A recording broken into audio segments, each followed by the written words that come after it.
আসসালামু আলাইকুম প্রিয় শিক্ষার্থী। গত ৫ বছরের স্টেশন মাস্টারের পরীক্ষার প্রশ্ন বিশ্লেষণ করে আমরা এমন গুরুত্বপূর্ণ কিছু টপিকস বের করেছি যা থেকে প্রত্যেক বছরই প্রশ্ন আসে। আর সেই টপিকস গুলোই আজকের ক্লাসে আমরা কভার করব।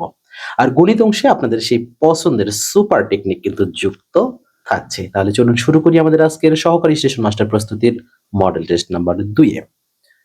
উপমান কর্মধারয় সমাসের উদাহরণ কোনটি? আমাদের এখানে উপমান তার মানে মানটা সমান হতে হবে। মান সমান বলতে এখানে কি বোঝাচ্ছে? যে আমাদের এখানে বলা আছে কি কালচক্র, পরাণ পাখি, বহুব্রীহি, শশক ব্যস্ত। তাহলে এখানে যে আমরা যদি যে শশকের ন্যায় ব্যস্ত, তাহলে এখানে শশক আর ব্যস্ত দেখেন মানটা সমান। যার কারণে এখানে এটি উপমান কর্মধারয় সমাস হয়েছে। জানালা কোন ভাষা থেকে এসেছে? জানালা শব্দটি এসেছে পর্তুগিজ ভাষা থেকে। কোন ভাষার শব্দ? এখান থেকে একটা প্রশ্ন 100% পাবেন। 100% পাবেন। সমাসের প্রতি সমাস প্রক্রিয়ায় সম্পন্ন নিষ্পন্ন পদটির নাম কি আছে? সমাস প্রক্রিয়ায় সমাস নিষ্পন্ন পদটির নাম হবে সমস্ত পদ। অন্ধকার যুগের সাহিত্যিক নিদর্শন কোনটি? অন্ধকার যুগের সাহিত্যিক নিদর্শন হলো শেখ শুভদয়া। কোন কবিতার জন্য কাজী নজরুল ইসলাম কারারুদ্ধ হন? কারারুদ্ধ হতে হয়েছিল আনন্দময়ীর আগমনে এই কবিতার জন্য। নিচের কোন বাক্যটি শুদ্ধ? আমি সাক্ষী দিলাম, সাক্ষী হবে না, এখানে হবে সাক্ষ্য দিয়েছি, অর্থাৎ গ নাম্বারটা ক্ষেত্রে সঠিক উত্তর হবে। উর্মি শব্দের সমার্থক শব্দ কোনটি হবে? উর্মি শব্দের অর্থটা হচ্ছে ঢেউ, তার মানে সমার্থকটাও হবে ঢেউ।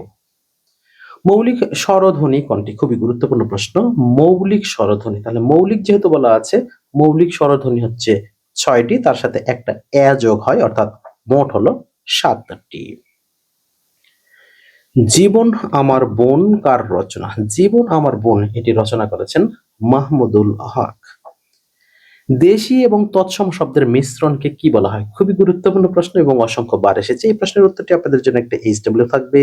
আপনারা কে কোথায় থেকে যুক্ত আছেন আমাদের ক্লাসে এবং এই প্রশ্নের উত্তরটি অবশ্যই কমেন্ট সেকশনে জানার জন্য অনুরোধ করছি। নিচের কোনটি যুগরূঢ় শব্দ? যুগরূঢ় শব্দ এখানে হবে পঙ্কজ, অর্থাৎ যে তাদের আর্থিক এবং প্রকৃত অর্থটা এক হবে না। পঙ্কজ অর্থাৎ পঙ্কে জন্মে বা কাদা বা পানিতে জন্মে যা, কিন্তু মূলত পঙ্কজ বলতে বোঝানো হয় শুধু পদ্ম ফুলকে।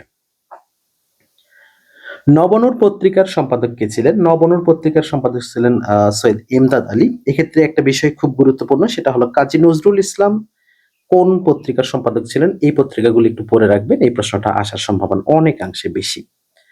কোনটি দ্বারা বাগধারা বোঝায়? আচ্ছা, এখানে চৈত্র সংক্রান্তি, শিরে সংক্রান্তি, পৌষ সংক্রান্তি রয়েছে, তাহলে শিরে সংক্রান্তি এটি হবে একটি বাগধারা। অ্যালোকেশন শব্দটির বাংলা পরিভাষা কোনটি? অ্যালোকেশন শব্দের বাংলা পরিভাষা যদি আমরা বলি, তাহলে আমরা বর্তমানে যে নতুন সরকার হয়েছে, এই নতুন সরকারের ক্ষেত্রে এই জিনিসটা ব্যবহার করা যাবে যে বিভিন্ন জায়গায় বরাদ্দ দেওয়া হয়, তাহলে বরাদ্দটা হবে অ্যালোকেশন শব্দের বাংলা পরিভাষা। কোনটি ভুল বাক্য? দীনতা সবসময় ভালো নয়, তাহলে দীনতা এখানে হবে না, দৈন্য হবে। আচ্ছা, দীনতা সবসময় ভালো না, এটা দেশের দারিদ্র। আচ্ছা, দেশের দারিদ্র এখানে বানানটা ঠিক আছে, তার মানে এটাই রাইট অ্যান্সার। সময় বড় সংক্ষিপ্ত, এটি হবে না, সময় সংক্ষিপ্ত। এখানে প্রবেশ নিষিদ্ধ, এখানে লেখার প্রয়োজন নেই, শুধু প্রবেশ নিষিদ্ধ লিখলেই হবে। তার মানে আমাদের খ নাম্বারটাই সঠিক উত্তর। আশা করছি বিষয়গুলো বুঝতে পেরেছেন ইনশাআল্লাহ। প্রক্ষালন শব্দের অর্থ কি? প্রক্ষালন শব্দের অর্থ কোনো কিছু ধৌত করা বা উজু করা, আমরা যেটাকে বলি প্রক্ষালন, ধৌত করা। পুঁথি সাহিত্যের প্রথম সার্থক ও জনপ্রিয় কবি কে? পুঁথি সাহিত্যের প্রথম সার্থক ও জনপ্রিয় কবি ফকির গরিবুল্লাহ।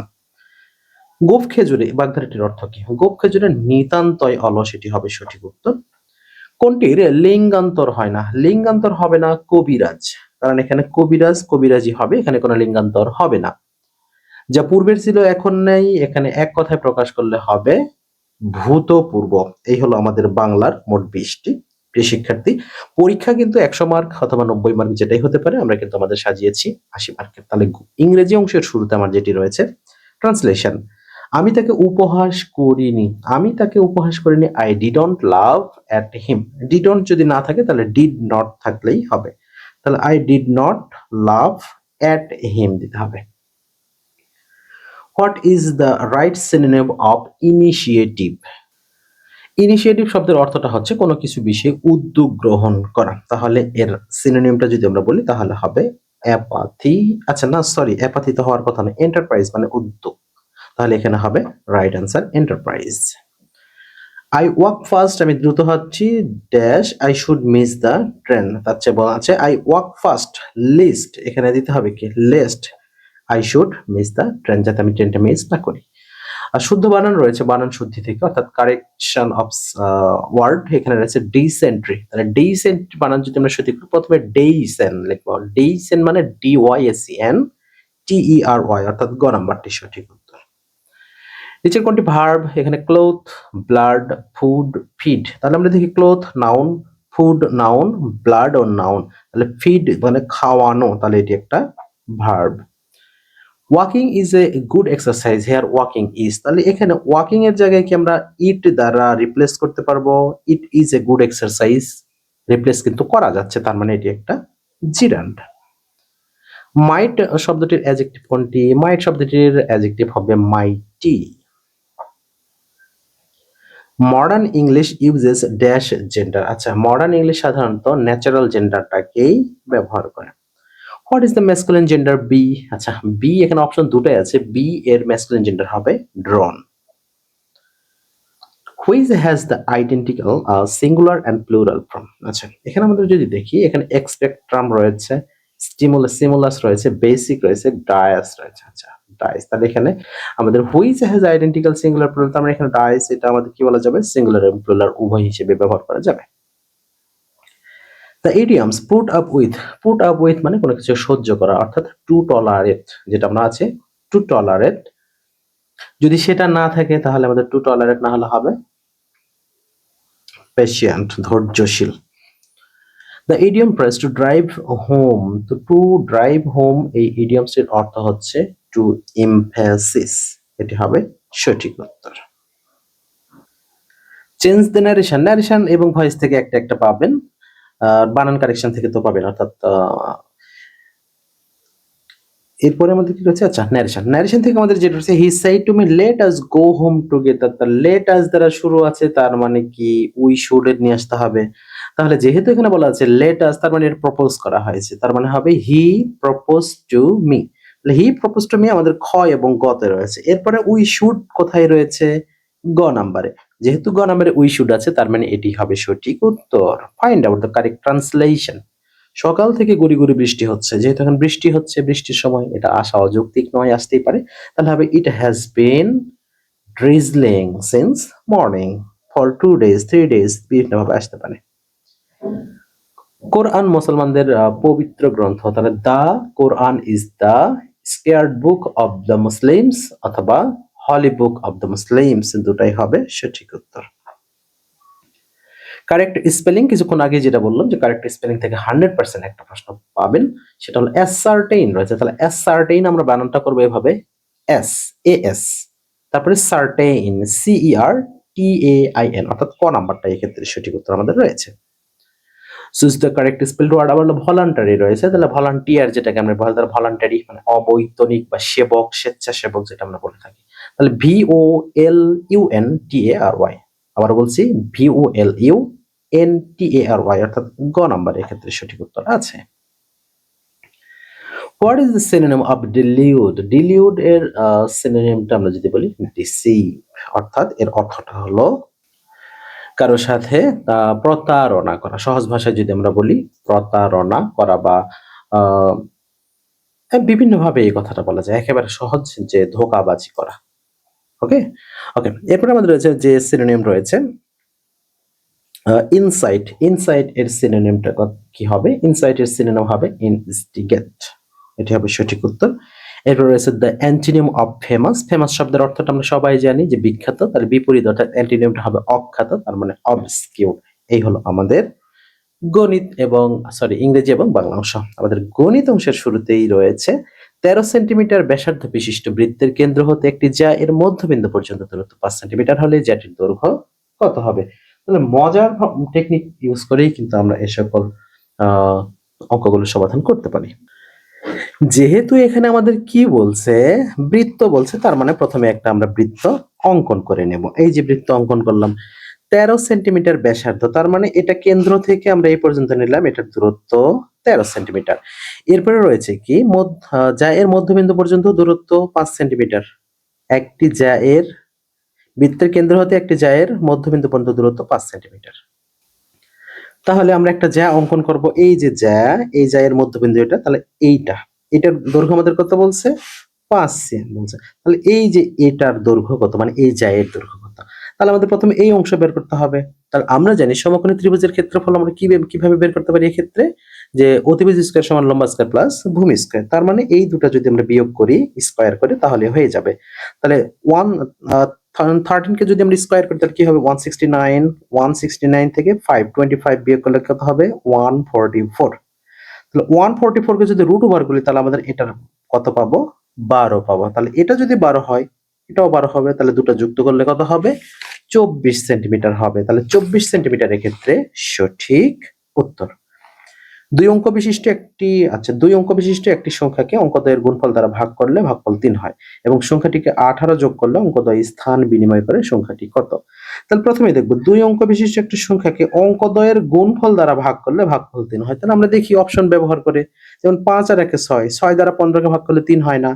4 2 6, 6 কে আমরা যদি 24 কে 6 দ্বারা ভাগ করি তাহলে 4 হয়। 6 3 9, 9 কে যদি আমরা 6 দ্বারা ভাগ করি,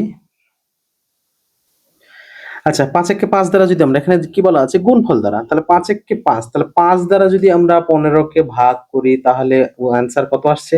3 আসছে। তার মানে এক্ষেত্রে 3 টাই হবে আমাদের সঠিক। আচ্ছা 3 কি হচ্ছে? আচ্ছা পরে কি বলছে? সংখ্যাটির সাথে 18 যোগ করলে আবার অঙ্কদ্বয় স্থান বিনিময় করবে। ও আচ্ছা, তাহলে 18 এর সাথে যদি আমরা 15 যোগ করি তাহলে 51 কি হচ্ছে? হচ্ছে না। আচ্ছা এরপর আমরা যদি বলি 4 দুগুণে 8, 8 দিয়ে 24 ভাগ করলেও 3 হয়। এবারে 24 এর সাথে যদি আমরা 18 যোগ করি তাহলে কত? 8 4 12, এবারে কিন্তু 42 হওয়ার একটা চান্স আছে। সম্ভাবনা মানে এটা হচ্ছে। তার মানে 24 টাই আমাদের এক্ষেত্রে সঠিক উত্তর।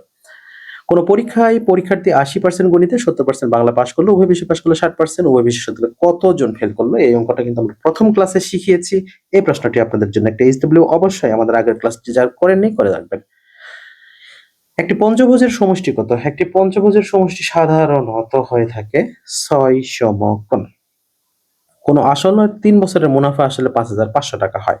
মুনাফা আসলের 8/3 ভাগ হলে মুনাফার হার কত? এই অঙ্কটা অসংখ্যবার আমি পেয়েছিলাম যখন লিখিত পরীক্ষাগুলো দিয়েছিলাম, অসংখ্যবার এসেছে। তাহলে এটা যদি আমরা করি তাহলে এখানে আসল কত টাকা আমরা ধরবো? আসল 8 টাকা হলে মুনাফা কত? 3 টাকা। তাহলে এখানে আমাদের মুনাফা আসল কত হবে? 11 টাকা হবে। তাহলে এখন যদি 8 3 11 টাকা যদি মুনাফা আসল হয় তাহলে আসল কত? 8 টাকা। এই হিসাবটা আমাকে করতে হবে এখন।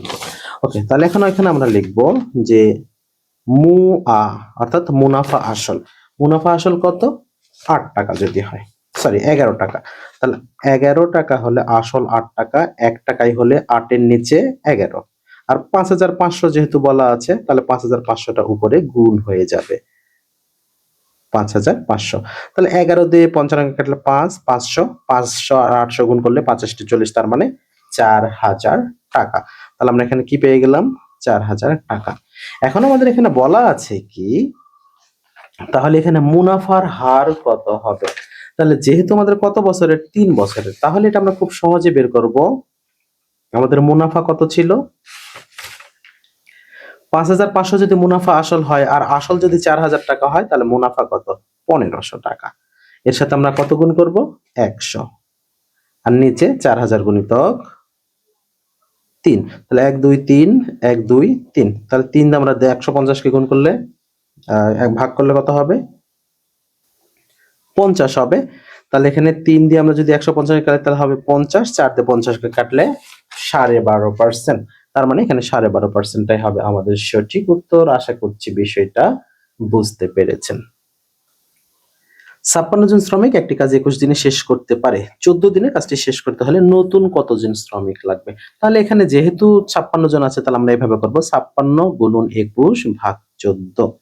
তাহলে এখানে একজনের লাগবে কত? 56 গুণিতক 21 ভাগ 14। তাহলে 14 দিয়ে আমরা 56 কে কাটলে কত হবে? 4। তাহলে 4 একে 4, 4 দুগুণে 8, 84 জন লাগবে। তাহলে 84 জন শ্রমিক যদি লাগে তাহলে আমার বর্তমানে আছে কত? 56 জন। তাহলে 84 থেকে আমরা যদি এখন 56 বাদ দেই তাহলে কত হবে? 28 জন হবে। আর এই 28 জনটাই হবে সঠিক উত্তর। 3 বছর পূর্বে মা ও মেয়ের বয়স যথাক্রমে 27 এবং 2 বছর ছিল। 5 বছর পর তাদের বয়সের অনুপাত। তাহলে 3 বছর পূর্বের যদি এটা হয়, তাহলে 5 বছর পর কত? তাহলে টোটাল কত হলো? 5 আর 3 8। তাহলে আমরা 8 যোগ করতে হবে। তাহলে এখানে 8 7 কত? 35, এখানে 8 2 10। তাহলে 5 দিয়ে করলে 5 7 টা 35, 5 দুগুণে 10, 7:2 হচ্ছে এখানে আমাদের সঠিক উত্তর। একটি বৃত্তের ব্যাস দ্বিগুণ করলে বৃত্তটির ক্ষেত্রফল কত হবে? এখানে একেবারে দ্বিগুণ আছে মানে 4 গুণ। ওকে? 3 গুণ আছে মানে 9 গুণ। এভাবে হিসাব করবেন। দ্বিগুণ মানে 4 গুণ হবে। এবারে এখানে মান নির্ণয়ের যে অঙ্কটি রয়েছে a + b = 2 ab = 1 হলে ab এর মান যথাক্রমে কত হবে? তাহলে এখানে আমাদের চিন্তা করতে হবে এমন দুটা মান ধরতে হবে যাতে শর্ত দুটা পূরণ করে। তাহলে এখানে যদি 1 আর 1 ধরি তাহলে যোগ 2 1 1 2, এখানে 1 1 গুণ করলে 1। তার মানে a আর b এর মান যদি 1 1 ধরা হয় তার মানে এই দুটি শর্তই ফিল আপ করে। তার মানে ab এর মান যথাক্রমে 1 এবং 1। 90 ডিগ্রি কোণের সম্পূরক কোণ কত ডিগ্রি? কোণ সংক্রান্ত একটা প্রশ্ন আপনারা পাবেন ইনশাআল্লাহ। তাহলে 90 ডিগ্রি কোণের সম্পূরকের সাথে সম্পর্ক 180 ডিগ্রি। তাহলে 90 ডিগ্রির সম্পূরক কোণ হবে আবার 90 ডিগ্রি। যদি তেলের দাম 25% বৃদ্ধি পায় তবে তেলের ব্যবহার শতকরা কত কমালে? এই অঙ্কটা 2016 থেকে 2019 সাল পর্যন্ত সবচেয়ে বেশি বার আসে এই অঙ্কটা। ইভেন এখনো আসে। যেহেতু বর্তমানে তেলের দাম বৃদ্ধি পাচ্ছেই, তাহলে কি আসতেই পারে। এটা যদি আপনি মনে করেন যে মুখস্থ বিদ্যা, তাহলে 25% থাকলে আপনি চোখ খোলা রেখেই 20% অ্যান্সার করতে পারেন।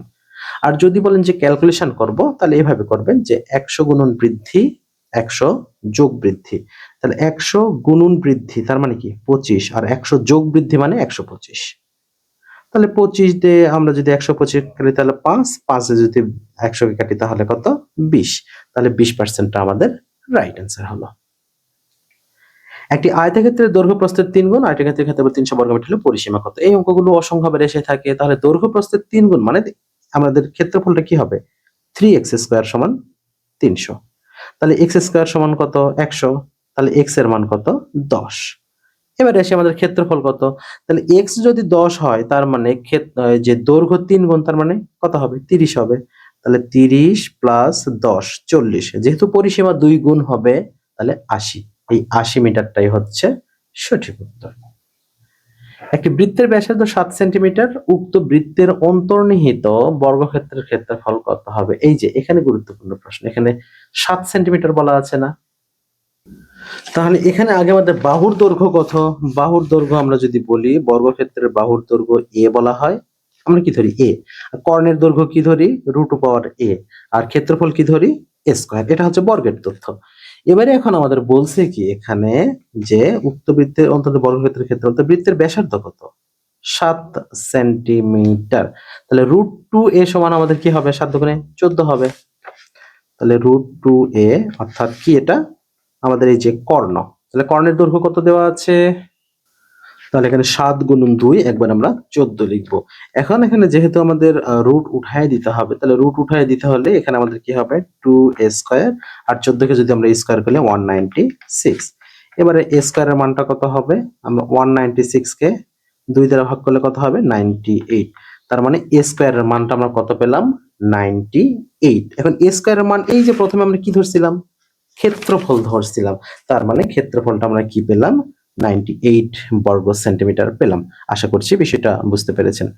1 থেকে 10 পর্যন্ত জোড় সংখ্যাগুলোর গড় কত? জোড় সংখ্যাগুলোর গড় এবং বিজোড় সংখ্যাগুলোর গড় কাছাকাছি হবে। তাহলে 1 থেকে 10 পর্যন্ত জোড় সংখ্যাগুলোর গড় কত? 2 4 6 8 10। তার মানে 6 হবে সঠিক উত্তর। মোস্ট ইম্পর্টেন্ট একটা মান নির্ণয়। একই কথা, এমন দুটি সংখ্যা নির্ণয় করতে হবে যেটা বিয়োগ করলে এটি আর গুণ করলে এটি হয়। তাহলে আমরা যদি এভাবে করি যে 3 আষ্টে 24, তাহলে 8 আর 3 থেকে বিয়োগ দিলে কিন্তু 2 হয় না। তাহলে 4 6 24 যদি বলি তাহলে কিন্তু এবারে মিলে যায়। তাহলে 6 এবং 4, তাহলে 2 হচ্ছে, 4 6 24 মিলে যাচ্ছে। তাহলে 6 4 10, এখানে 10 হচ্ছে সঠিক উত্তর। তবে একটুখানি কথা আছে।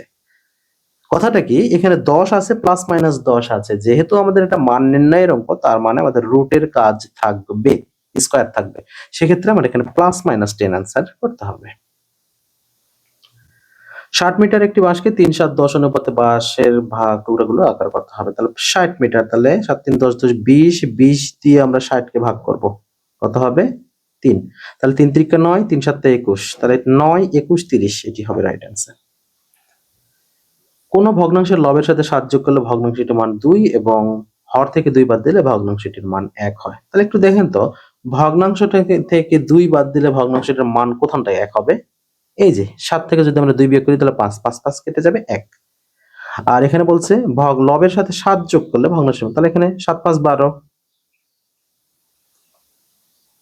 তাহলে আমাদের এই অপশনটি দ্বিতীয় শর্ত মানলেও প্রথম শর্তটা কিন্তু মানছে না, এটা বাদ, এটিও তাহলে হওয়ার সম্ভাবনা নেই।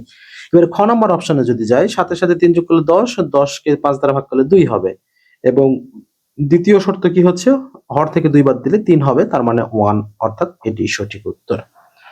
ক ও খ এর বেতন অনুপাত 7:5। তাহলে এক্ষেত্রে খ ক অপেক্ষা 400 টাকা বেতন বেশি পেলে খ বেতন কত? আচ্ছা, তাহলে এখানে 7 আর 5 এর পার্থক্য কত? 2। তাহলে তাদের অনুপাতের পার্থক্য যদি 2 হয়, বেতনের পার্থক্য কত? 400 টাকা। বিষয়টা বোঝেন? তাহলে যেহেতু এখানে আমাদের খ এর বেতন নির্ণয় করতে বলছে, তাহলে খ এর সাথে রিলেটেড 5, যেমন প্রথম অংশ 9, 5 এর সাথে রিলেটেড 9, 11 রিলেটেড 9, 6 রিলেটেড 9, বাট 10 এটা কিন্তু রিলেটেড, কারণ 5 দুগুণে 10, অর্থাৎ খ এর বেতন 1000 টাকা। 27 মাইনাস 9, আচ্ছা 27 মাইনাস 9 3 মাইনাস 1, অনুক্রমটির পরবর্তী ধাপ কত হবে? যেহেতু প্রত্যেকবার 3 দ্বারা ভাগ করা হচ্ছে এক্ষেত্রে, তাহলে 3 দ্বারা ভাগ করা হলে আমাদের সেক্ষেত্রে হবে 1/3 হবে সঠিক উত্তর। কেন এখানে 1/3 হলো? -1/3 কেন হলো না? এটাও তো প্রশ্ন আসতে পারতো। যেহেতু একটা প্লাস, একটা মাইনাস, একটা প্লাস, একটা মাইনাস, মাইনাসের পরবর্তীটা প্লাস হবে, তাই 1/3 আমরা নিয়েছি। আশা করছি বিষয়টা ক্লিয়ার হয়েছে। একটি ট্রেন 60 কিলোমিটার বেগে চলে, 240 কিলোমিটার পথ যেতে তার কত সময় লাগবে? এই অঙ্ক অসংখ্য বার করানো হয়েছিল। কত সময় লাগবে? তাহলে জাস্ট 4, 60 কিলোমিটার বেগে চলে 240 কিলোমিটার। আচ্ছা, 240 কিলোমিটার যাচ্ছে। তাহলে 4 6 24, তার মানে 4 ঘন্টা। এখানে যদি মিটার থাকতো তাহলে একটু হিসাবটা ভিন্ন হতো। এই হলো আমাদের গণিত অংশ। আমাদের সাধারণ জ্ঞান অংশে যেটি রয়েছে, সুয়েজ খাল কোন দেশে অবস্থিত? সুয়েজ খাল কোন দেশে অবস্থিত আমরা কম বেশি সবাই জানি, মিশরে অবস্থিত। তো সাধারণ জ্ঞান অংশের শুরুতে যে কথাটা বলে রাখতে চাই সেটা হলো যে জিয়াউর রহমান, বেগম খালেদা জিয়া, তারেক রহমান কততম প্রধানমন্ত্রী এবং সংবিধানের সাথে প্রধানমন্ত্রী রাষ্ট্রপতির যে সম্পৃক্ততা যেগুলো রয়েছে, এই প্রশ্নগুলো 100% আসবে। এছাড়াও ফ্যামিলি কার্ড বিষয়ে কিছু তথ্য, জুলাই যুদ্ধের কিছু সাম্প্রতিক তথ্য অবশ্যই আসবে, যেগুলো আমরা আগামী ক্লাসে যুক্ত করব।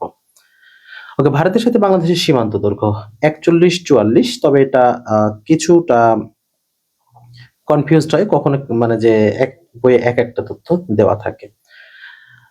প্রাচীন পুণ্ড্রনগর কোথায় অবস্থিত? প্রাচীন পুণ্ড্রনগর অবস্থিত মহাস্থানগড়ে। সাংবিধানিক প্রতিষ্ঠান কোনটি? সাংবিধানিক প্রতিষ্ঠান বলতে বোঝানো হয় যে প্রতিষ্ঠানের কথা সংবিধানে উল্লেখ আছে, অর্থাৎ বাংলাদেশ নির্বাচন কমিশন।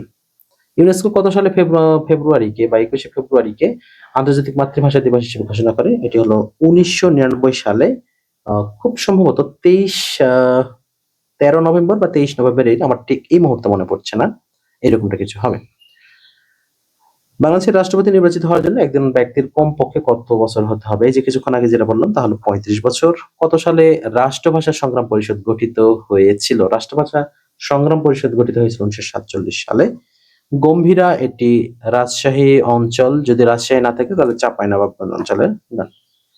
আমার ভাইয়ের রক্তে রাঙানো 21শে ফেব্রুয়ারি গানটির রচয়িতা কে? আব্দুল গাফফার চৌধুরী। এখানে আরেকটা প্রশ্ন একটু দেখে নেই যে গম্ভীরা বাংলাদেশের কোন অঞ্চলে? যদি চাঁপাই রাজশাহী দুটাই থাকে তখন কোনটি উত্তর করব? ঝামেলাপূর্ণ না? তখন অবশ্যই আপনাকে চাঁপাই উত্তর করতে হবে। ভাটিয়ালি কোন অঞ্চলের গান? এই ভাটিয়ালিটা বৃহত্তর ময়মনসিংহ অঞ্চলের গান। বাংলাদেশের রেলওয়ের দুটি জংশন স্টেশন, যে কোনো দুটি জংশনের নাম দিতে পারে, এই দুটোই থাকবে এরকম না, বাট অন্য যে কোনো জংশনগুলোর নাম একটু মনে রাখবেন। যেহেতু বর্তমানে হাওর অঞ্চলে ধান কাটা হচ্ছে, তাই বৃহত্তম হাওরের নামটা জানা জরুরি, তা হচ্ছে হাকালুকি হাওর। উপমহাদেশের প্রথম স্বাধীনতা সংগ্রাম সংঘটিত হয় 1857 সালে। কোন নারী মুক্তিযোদ্ধা মুক্তি বেটি নামে পরিচিত ছিল? মুক্তি বেটি নামে পরিচিত ছিল কাকন বিবি। ইসরায়েলকে স্বীকৃতি দানকারী প্রথম মুসলিম দেশ কোনটি? সেটি হলো প্রথম মুসলিম দেশ তুরস্ক। শহীদ বুদ্ধিজীবী দিবস কবে পালন করা হয়? এটা আমরা কম বেশি জানি, এটি হলো 14 ডিসেম্বর। বাংলাদেশের সংবিধানের রক্ষক কে? সংবিধান সংক্রান্ত প্রশ্ন কিন্তু একটা পাবেন 100%। সংবিধানের রক্ষক সুপ্রিম কোর্ট। রাষ্ট্র গঠনের মূল উপাদান কয়টি? রাষ্ট্র গঠন করার জন্য মূল উপাদান হলো 4টি। এই 4টি একটু মনে রাখবেন, ভাইবার জন্য প্রয়োজন হতে পারে। সেটা হচ্ছে নির্দিষ্ট ভূখণ্ড, সার্বভৌমত্ব, নির্বাচিত সরকার এবং জনসমষ্টি। এই হলো মোটামুটি একটা রাষ্ট্র গঠনের মূল উপাদান। বাংলাদেশের প্রধান উপদেষ্টার হিসেবে ডক্টর মোহাম্মদ ইউনূস 2024 সালে কত তারিখে দায়িত্ব গ্রহণ করেছিলেন? ঠিক 5 আগস্ট, যখন আমাদের সাবেক প্রধানমন্ত্রী আমাদের হাসিনা আপা যখন পালিয়ে যায় ভারতে, তার ঠিক 3 দিন পর অর্থাৎ 8 আগস্ট দায়িত্বটুকু গ্রহণ করেন। কম্পিউটার হার্ডওয়্যার বলতে কি বোঝানো হয়েছে? অর্থাৎ যেগুলো জিনিস হাত দিয়ে স্পর্শ করা যায়, দেখা যায়, ছোঁয়া যায়, এগুলোই হচ্ছে হার্ডওয়্যার, একেবারে সহজ যন্ত্র, অর্থাৎ কম্পিউটার সংক্রান্ত যান্ত্রিক যন্ত্রপাতি। ওকে, প্রিয় শিক্ষার্থী, আমাদের সিরিজ ভিডিও কিন্তু চলতে থাকবে আমাদের আপনাদের সহকারী স্টেশন মাস্টার পরীক্ষার আগ পর্যন্ত। আশা করছি আমাদের ক্লাসগুলো দেখে আপনারা অনেক উপকৃত হচ্ছেন। আপনারা কে কোথায় থেকে দেখছেন এবং আমাদের ক্লাসগুলো কেমন লাগছে কমেন্ট সেকশনে জানাবেন। আর ভিডিও ভালো লাগলে অবশ্যই লাইক, কমেন্ট, শেয়ার তো মাস্ট করবেন। সবাই অনেক ভালো থাকুন, সুস্থ থাকুন, এই প্রত্যাশায়। আল্লাহ হাফেজ।